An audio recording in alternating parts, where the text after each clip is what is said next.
Antídoto al apego del placer de la paz. Capítulo 7. Bondad amorosa y compasión.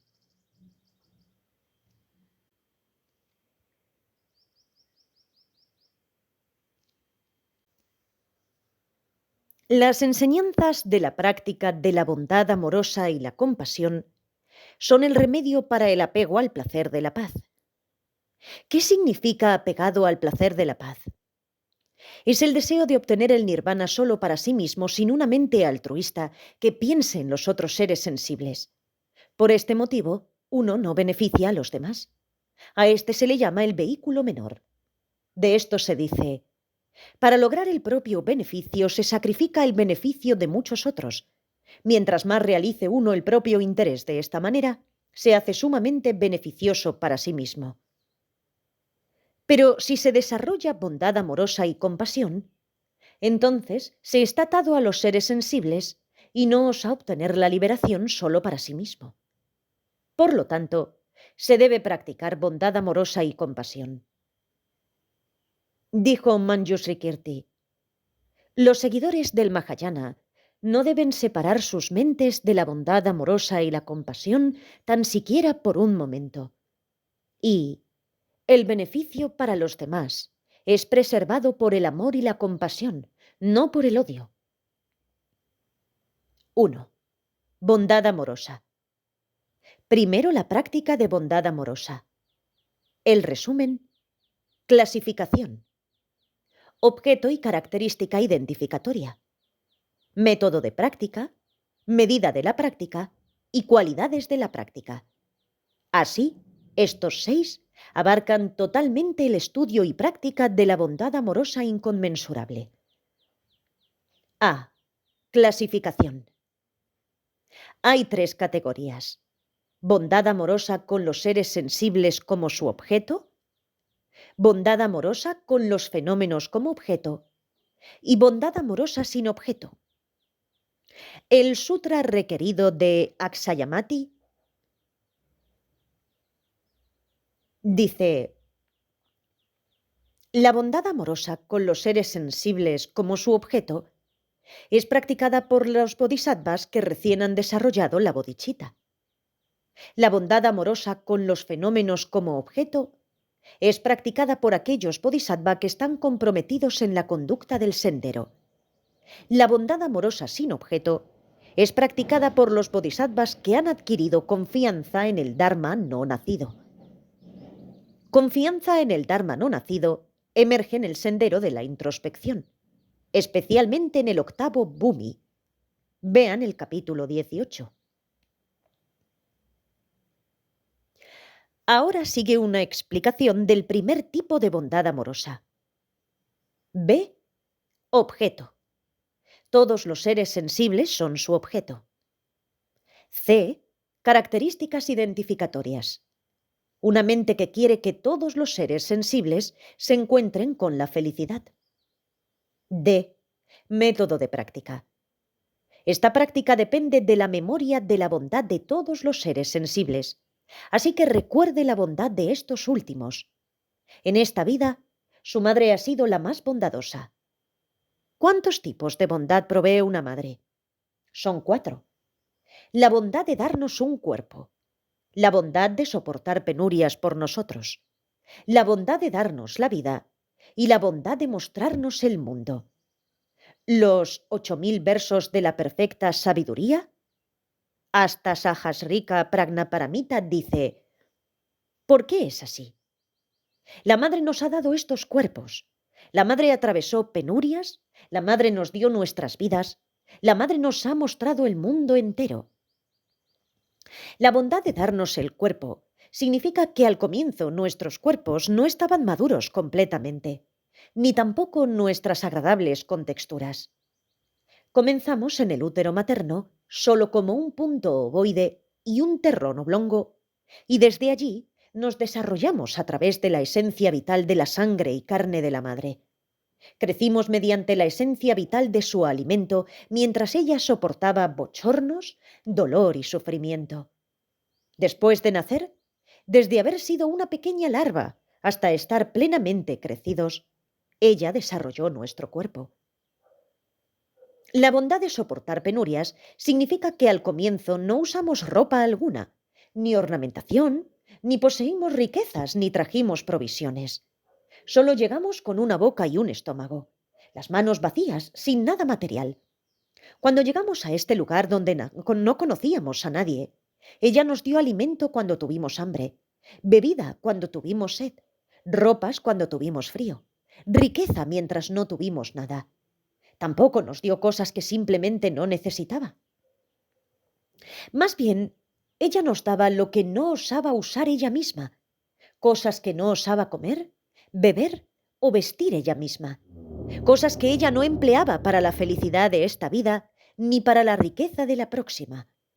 En breve, sin buscar felicidad en esta vida o en la próxima, ella nutría a su hijo. No obtuvo ella estas cosas fácil o placenteramente. Las obtuvo creando karma negativo, a través de sufrimientos y penurias, para dárselas todas a su hijo. Un ejemplo de crear karma negativo: alimentar al niño a través de varias acciones no virtuosas como pescar, matar animales, etc. Un ejemplo de sufrimiento: para dar al niño acumulaba riqueza trabajando en un negocio o una granja, usando escarcha como zapatos, las estrellas como sombrero, cabalgando en el caballo de sus propias piernas, el borde del vestido como látigo, sus piernas expuestas a los perros y su rostro a la gente. Más aún, ella amaba a ese desconocido más que a su padre, madre y maestros, quienes fueron muy bondadosos con ella. Miraba al niño con ojos de amor y lo mantenía abrigado con ropa suave. Balanceaba al niño en sus 10 dedos y lo levantaba al cielo. Lo llamaba con su voz amorosa y agradable, diciendo: «Ay, niñito alegre, que encantas a tu mamá. Feliz tú». La bondad de dar la vida significa que al comienzo no éramos capaces de alimentarnos con nuestra boca y manos, ni tampoco podíamos soportar todas las diversas penurias. Éramos como insectos débiles sin fuerza. Éramos simplemente ridículos, impedidos de pensamiento. Una vez más, sin rechazarnos, la madre nos servía, nos ponía en su falda, nos protegía de fuego y agua, nos mantenía lejos de los precipicios, dispersaba todas las cosas dañinas y efectuaba rituales. Por temor a que muriéramos o enfermáramos, hacía adivinaciones y consultaba a astrólogos. A través de ceremonias, rituales y otras cosas, de maneras inconcebibles, protegía la vida de su hijo. La bondad de mostrarnos el mundo significa que al comienzo no llegamos acá sabiendo cosas, observando con amplitud ni siendo talentosos. Solo podíamos llorar y mover las piernas y las manos. Fuera de eso, no sabíamos nada. La madre nos enseñó cómo comer cuando no sabíamos cómo hacerlo. Nos enseñó a vestirnos mientras no sabíamos hacerlo, a caminar cuando no sabíamos hacerlo, a hablar cuando no sabíamos decir mamá o hola, etc. Nos enseñó varias habilidades, artes creativas y otros. Intentó hacernos iguales cuando éramos desiguales y de nivelar lo desnivelado para nosotros. No solo hemos tenido una madre en esta vida, pero desde el samsara sin comienzo, ella ha servido como madre incontables veces. El Sutra del Samsara sin comienzo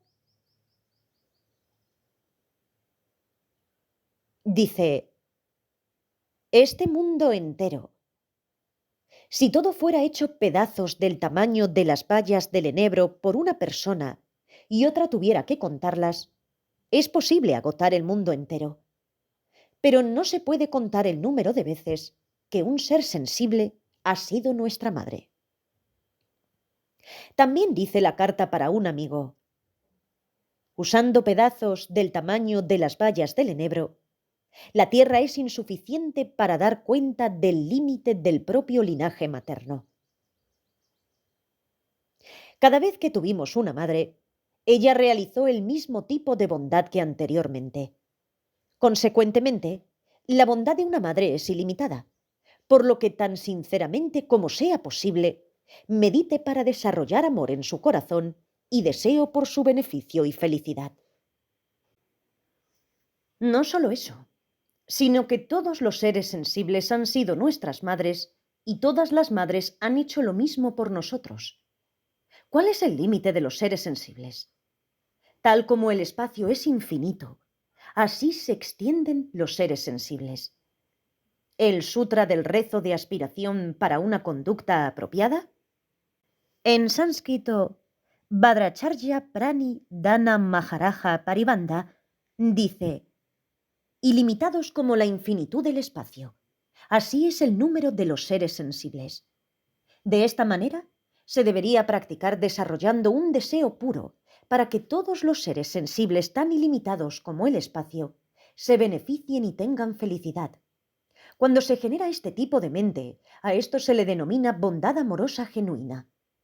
El Sutra del Ornamento del Mahayana, Mahayana Sutra Lankara, dice: desde la médula de sus huesos, los bodhisattvas ven a todos los seres sensibles como a su propio hijo.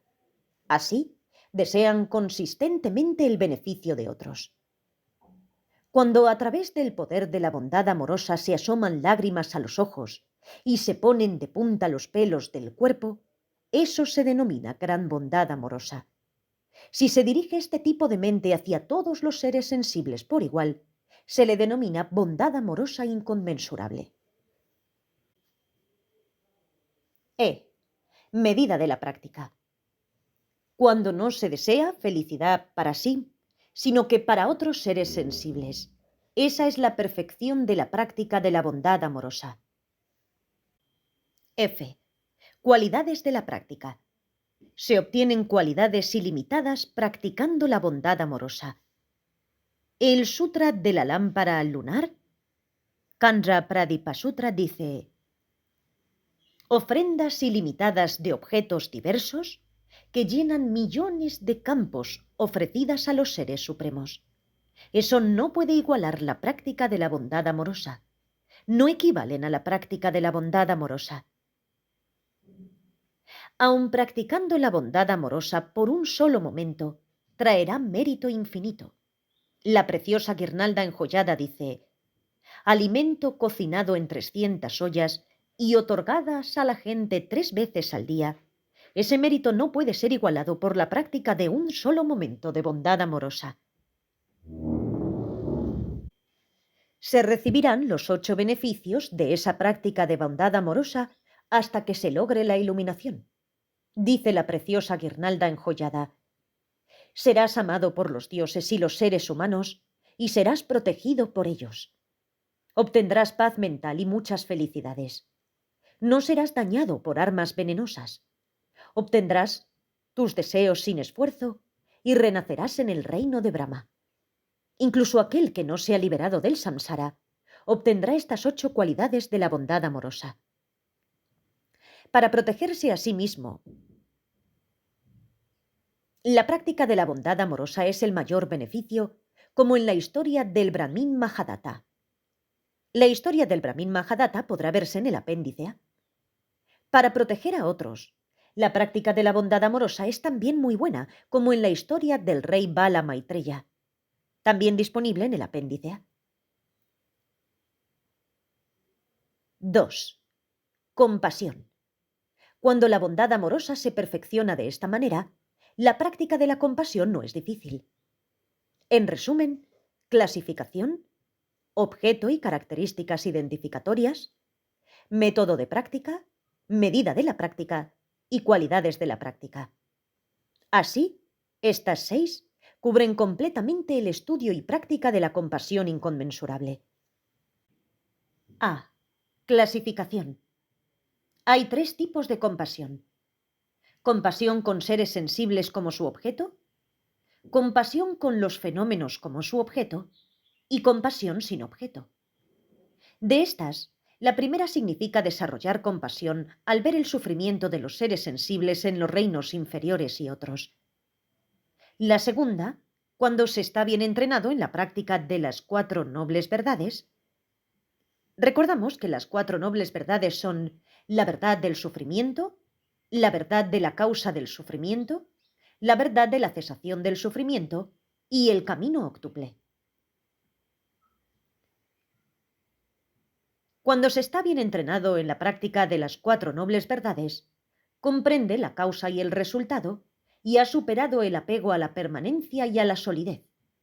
Surge la compasión por esos seres sensibles que están confundidos y que se aferran a la permanencia y a la solidez por no comprender la causa y el resultado. La tercera es establecer en el equilibrio, y cuando se realizan todos los fenómenos como la naturaleza de la vacuidad, la compasión emerge, especialmente por esos seres que perciben todo como real. Se dice, los bodhisattvas que mantienen el estado de equilibrio y desarrollan el poder de la perfección de la práctica, esto es, la realización de la vacuidad, desarrollan compasión especialmente hacia aquellos que están atrapados por los demonios que toman todo como real. De estos 3 tipos de compasión meditaremos en el primero. B. Objeto. Todos los seres sensibles son su objeto. C. Características identificatorias.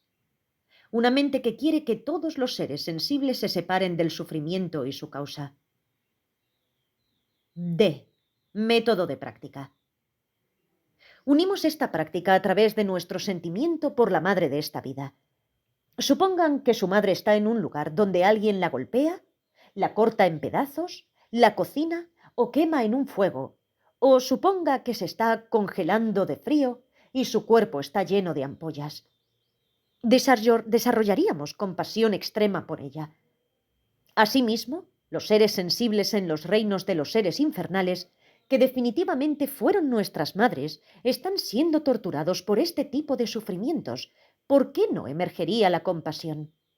De este modo, debe uno meditar en el deseo compasivo de liberar a tales seres del sufrimiento y de sus causas.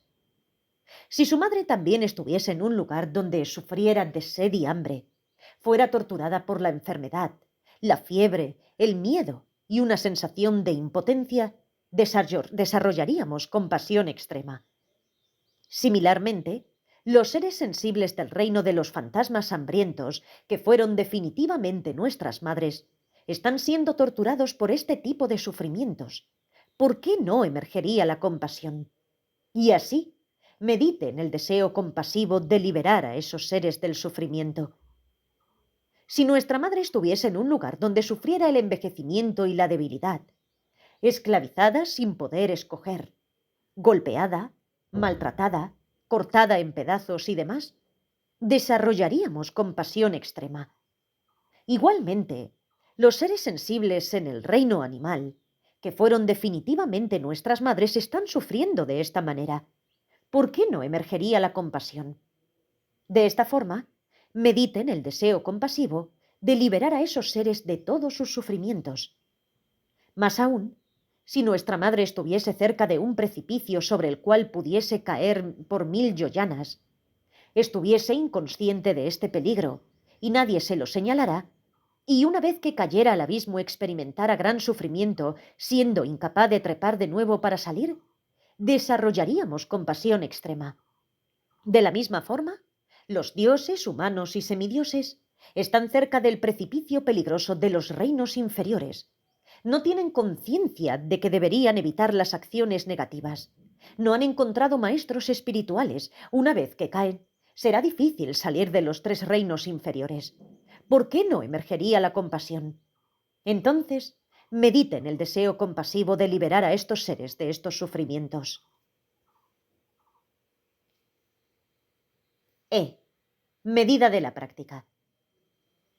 Cuando uno ha purificado plenamente el amor propio y está plenamente liberado de esa cadena, cuando desde las profundidades de la mente uno desea que todos los seres sensibles estén libres del sufrimiento, entonces uno ha perfeccionado la práctica de la compasión.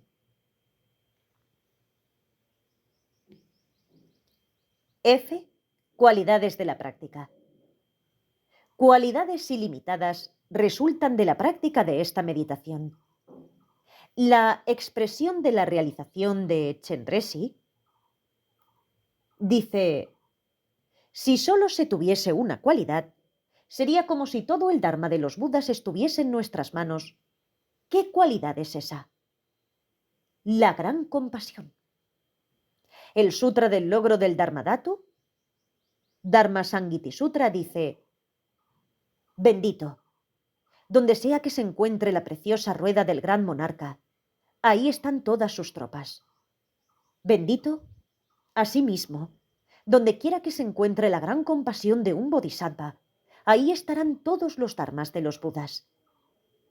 El sutra que muestra los secretos del Tathagata dice: Guyapati, Señor de los secretos, la sabiduría primordial del Omnisciente crece de la raíz de la compasión. Y así, cuando a través de la bondad amorosa se desea que todos los seres logren la felicidad, y a través de la compasión se desea que todos los seres estén libres del sufrimiento, entonces ya no se está interesado en alcanzar la propia paz y felicidad. En ese momento, se está feliz de obtener la budeidad para el beneficio de todos los seres. Este es el remedio al apego del placer de la paz. Por lo tanto, desarrollando bondad amorosa y compasión en la mente, uno quiere a los otros más que a sí mismo. La lámpara para el sendero de la iluminación, Bodhipata Pradipa, dice: examinando la conciencia de nuestro propio sufrimiento, se desarrolla un deseo de liberar completamente a todos los seres sensibles del sufrimiento. Eso se denomina un ser supremo. De este modo, se cultiva la mente de los seres supremos. Por ejemplo, vea la historia del Brahmin Mahadatta. También la encontrarás en el apéndice A. Este es el 7º capítulo que trata la bondad amorosa y la compasión del precioso ornamento de la liberación, la gema que cumple todos los seos de las nobles enseñanzas. Gracias por escuchar. Si quieres contactar con nosotros, hazlo a través de la dirección del email narracionesbudismo@gmail.com.